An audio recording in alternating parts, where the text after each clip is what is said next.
Orang tua itu justru tahu saya resign setelah usaha ini jalan 3 bulan. Karena dari awal saya mau buka usaha, orang tua tuh menyayangkan, kenapa sih kamu tak sekolahin tinggi-tinggi kok malah jualan, kok malah istilahnya tuh kalau orang Jawa ngopaini duit receh ya. Kamu kenapa sih kok malah milih jualan kaki lima, padahal ternyata dari jualan kaki lima ini justru malah bisa kebeli rumah yang sekarang saya tempati gitu. Alhamdulillah berarti 7 bulan saya jualan, jalan 7 bulan saya udah bisa kebeli rumah cash. Ini 750. Hampir 1 M ya rumahnya, Mbak. 750. Awalnya orang tua yang menentang, sekarang mendukung, dan malah sekarang itu orang tua juga ikut buka di kota asal saya di Kudus. Jadi sekarang malah ikut jualan juga. Dulunya melarang, sekarang ikut jualan. Karena tahu ternyata menghasilkan juga ya gitu. Mbak, ini hasil dari ini ya, Mbak ya? Iya, ini berarti berapa Ini jam? sementara ya? Ini jam berapa ya? Ini jam 5. Nah, berarti 5 jam. 5 jam? 5 jam. Dari jam berapa tadi, Mbak? Dari jam 12. Dari jam 12 ya? 1 lah tadi buka. Wah, udah dapat banyak ya, Mbak ya? Alhamdulillah. Berapa ini? Kira-kira berapa tuh, Mbak? 8, 9, 1 juta lebih lah. Ini ada 200 ribuan. Ini mungkin ini 100 ribuan. Ini tadi mungkin 100 ya. Kira-kira? Sudah lebih 1,5 lah, Mas. 1,5 ya? Mantap ya teman-teman ya. Ini baru 5 jam ya, Mbak ya? Halo teman-teman, ikuti kegiatan aku hari ini yuk. Jadi di sini ada freezer. Freezer ini kita gunakan untuk membuat si roti ini jadi lebih awet. Jadi ini kan rotinya emang nggak pakai bahan pengawet. Jadinya kalau di suhu ruang itu bisa 7 hari, tapi kalau freezer gini bisa 1 bulan. Makanya kita butuh freezer untuk nyimpen rotinya. Terus dari freezer sini kita mau lihat yang roti nggak di freezer, roti yang fresh. Ini yang fresh ya? Nah ini yang fresh. Ini di freezer ya? Betul. Ini ada original, ada red velvet sama ada pandan. Nah ini kurang lebih 2-3 hari itu 750 roti habis untuk 1 cabang aja. Itu rotinya buat sendiri atau ngambil? Ini rotinya kita kerjasama sama UMKM Semarang. Nah, stok coklat kami ini bukan satu merek terus di packing, tapi ada beberapa merek coklat. Memang ini dikombinasikan sama suami saya jadi satu gini. Jadi beberapa merek coklat kita akan kombinasi, terus kita packing kayak gini. Ini satu plastik tuh ada 15. Perkenalkan, nama saya Vita. Saya mantan HRD PT Indofood CBP Sukses Makmur Food Ingredient Division Semarang. Saat ini saya bekerja sebagai owner es coklat Panjang Umur Semarang.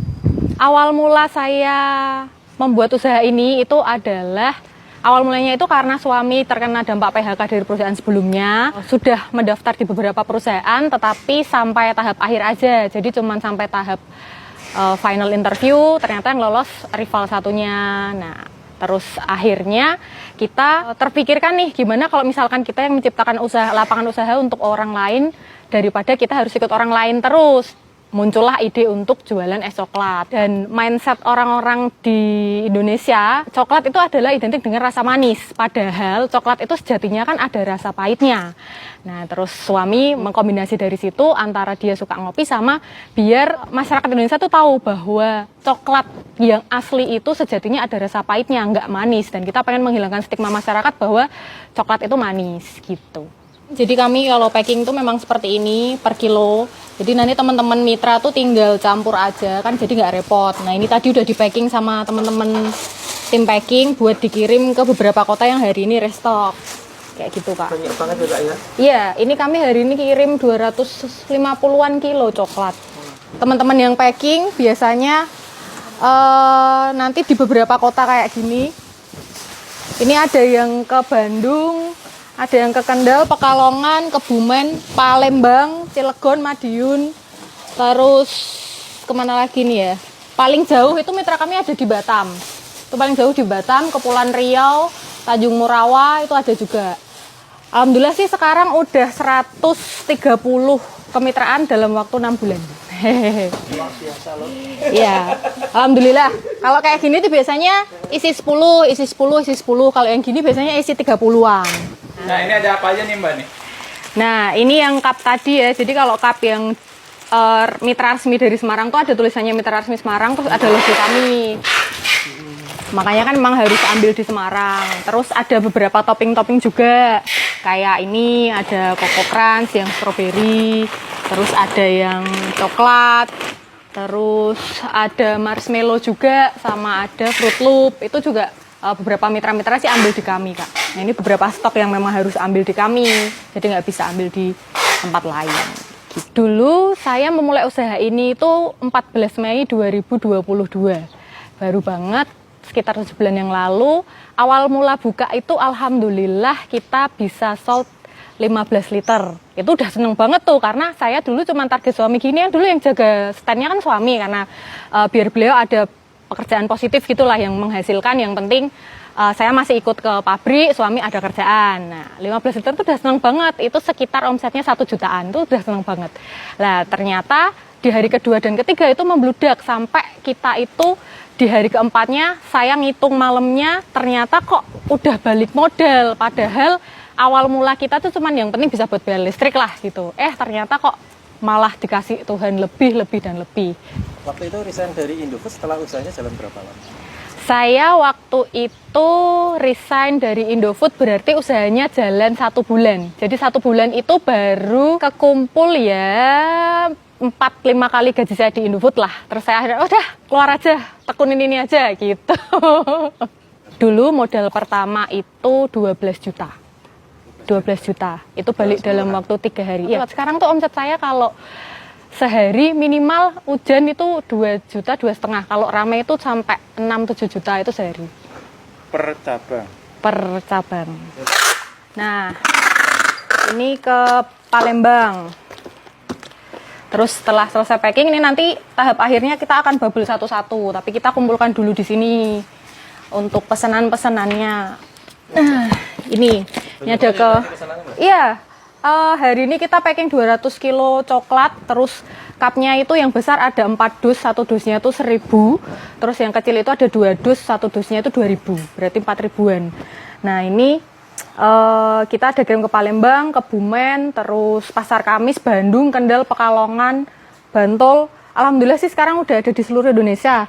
Nah, ini beberapa pendingan kemitraan baru yang akan kami kirim after New Year ya. Jadi setelah tahun baru, karena kan memang kita nyelesain dulu yang restok-restok. Ini ada 5 kota, ada di Indramayu, Pekalongan ada lagi, Jambi, Bogor, sama Kota Bekasi. Awal mula kenapa usaha ini bisa alhamdulillah berkembang itu karena memang kita zaman sekarang tuh tertolong banget sama teknologi ya, Kak.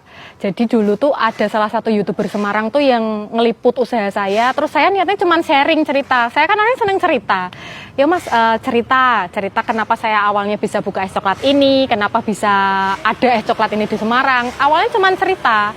Nah, dari salah satu YouTuber itu ternyata banyak yang nonton, view-nya banyak. Dari situlah terus booming, berkembang, dan alhamdulillah sebesar ini.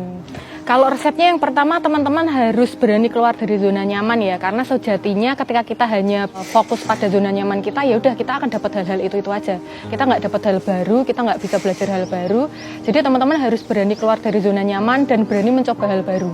Jangan takut mencoba, lebih baik teman-teman gagal daripada tidak mencoba sama sekali. Kalau saya harapannya untuk kedepannya semua kemitraan itu bisa jalan usahanya, bisa diturunkan usahanya, karena pengennya kalau usaha kan nggak hanya hilang ditelan zaman. Nah ini memang es coklat lagi happening nih, nanti 2-3 tahun lagi kan pasti hilang. Nah saya nggak pengen kayak gitu, pengennya selalu dikenang, selalu long last gitu lah, jadi bisa diturunkan ke anak cucunya nanti, jadi bisa jadi mata pencaharian juga gitu, nggak cuma sekedar coba-coba.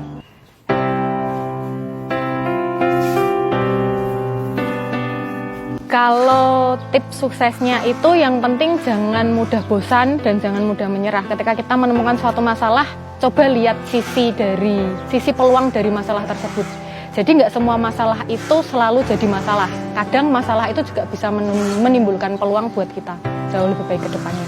Jadi teman-teman yang mau mencoba usaha, jangan pernah takut gagal, jangan pernah takut mencoba selama hal tersebut positif dan bisa menghasilkan.